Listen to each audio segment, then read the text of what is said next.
There's a kind of discipline that makes people look at you differently, not with admiration, but with quiet fear, because you move in a way they can't understand.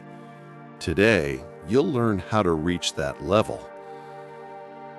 Have you ever met someone who never fails? They wake up at the same time, follow the same habits, and never stop, no matter what happens. While everyone else quits after a few weeks, they just keep going. And people say, "That's not normal." They're right. It isn't. There's an ancient system created by Zen monks in Japan that builds this kind of frightening consistency. It's called Guji, the practice that sustains itself.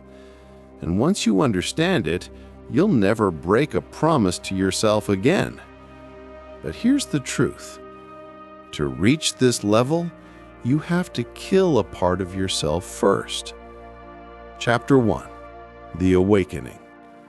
This story is about a programmer named Raphael. He was smart, successful, but he had one weakness. He couldn't stay consistent. He joined the gym, quit after 2 months, tried meditation, gave up after a week, bought books, read 3 pages, then forgot them. The cycle was always the same. Monday, full of motivation. Wednesday, the excuses began. Friday, total surrender. He tried everything. Habit trackers, accountability partners, rewards, but nothing worked. Because he wasn't fighting laziness, he was fighting his brain.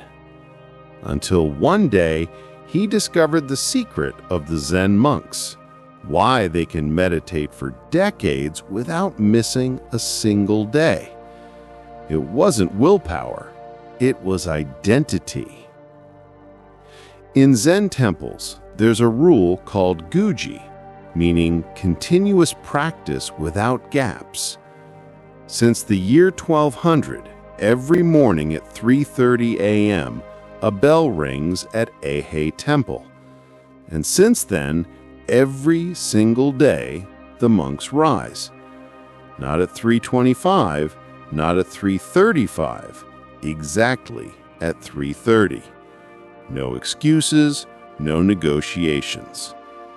They don't ask themselves, "Should I do it today?" That question doesn't even exist.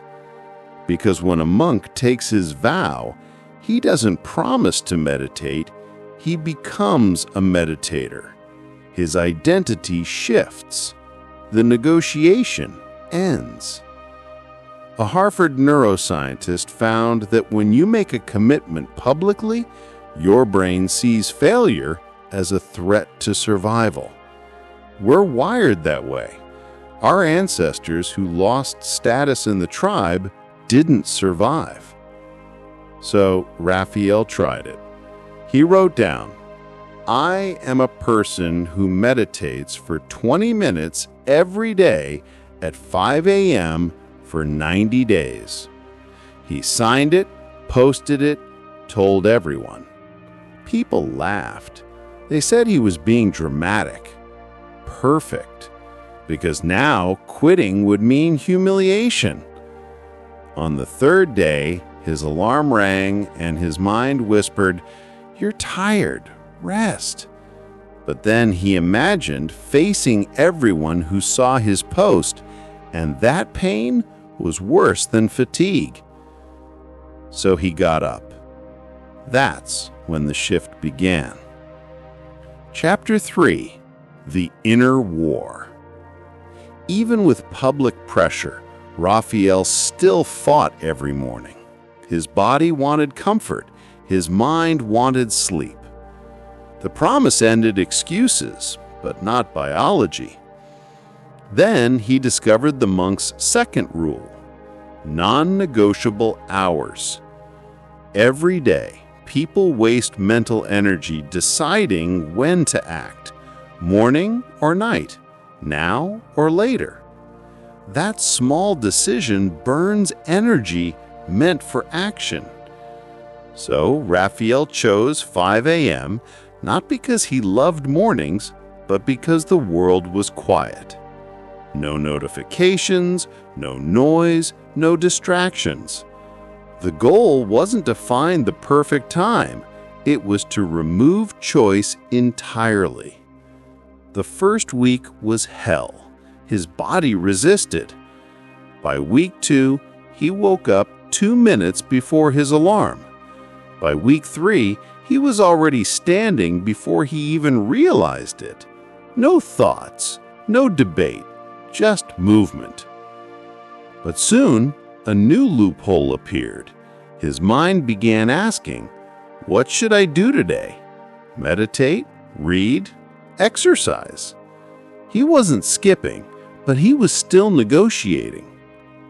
Chapter 4. The One Way. Variety feels exciting, but that's where consistency dies. Every time you change what you do, you create new decisions, and decisions invite hesitation. So Raphael locked his routine. 20 push-ups, 10 minutes of meditation, 10 minutes of reading. Same order, same time. Every day. His friends said he was becoming robotic. His girlfriend said he was being obsessive. But they didn't realize that's exactly what he wanted. By week 4, his resistance broke.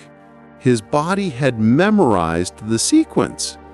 He was halfway through his push-ups before his mind even caught up. An MIT study found that after about 66 days of repetition, your brain's basal ganglia take over. Behavior becomes automatic. You stop deciding, you just do. Chapter 5. Practice without gaps. Perfection isn't the goal, continuity is. The moment you say, "I'll skip today," you open the door for your old self to return. A river never stops flowing. Even when it's dry, it still moves. The moment it stops, it's no longer a river. The same is true for your discipline. On day 40, Raphael was traveling. No gym, no quiet place. He did push-ups in an airport bathroom. He meditated in an Uber. He read on the plane. It wasn't perfect, but it continued. That's Guji, the practice that sustains itself. Chapter 7. Pre-solutions. What destroys consistency isn't failure, it's surprise. A sick child, a late meeting, a broken car. You fail because you didn't plan for the unexpected. Zen monasteries have never missed a single day of practice, even through wars and disasters, because they don't make decisions after problems appear, the decisions are made before.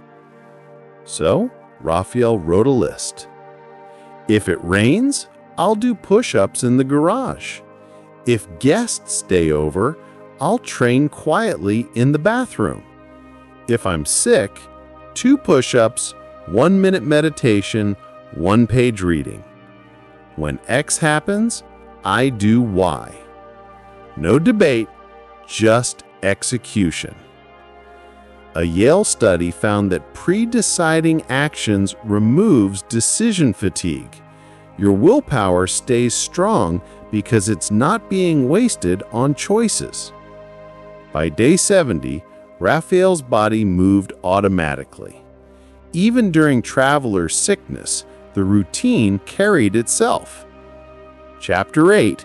The Transformation. After 90 days, Raphael was no longer the same person.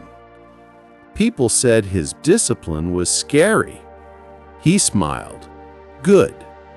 Because when your consistency makes others uncomfortable, You've reached the level that separates the few from the many.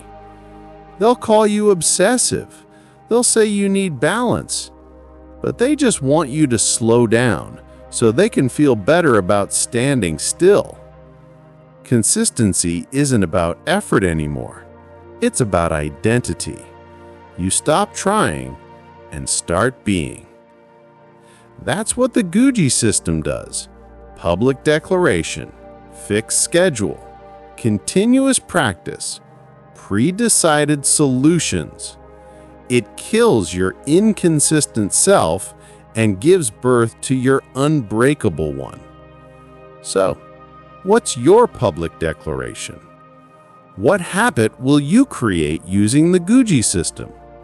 Remember, the consistency that scares others is the only one worth having.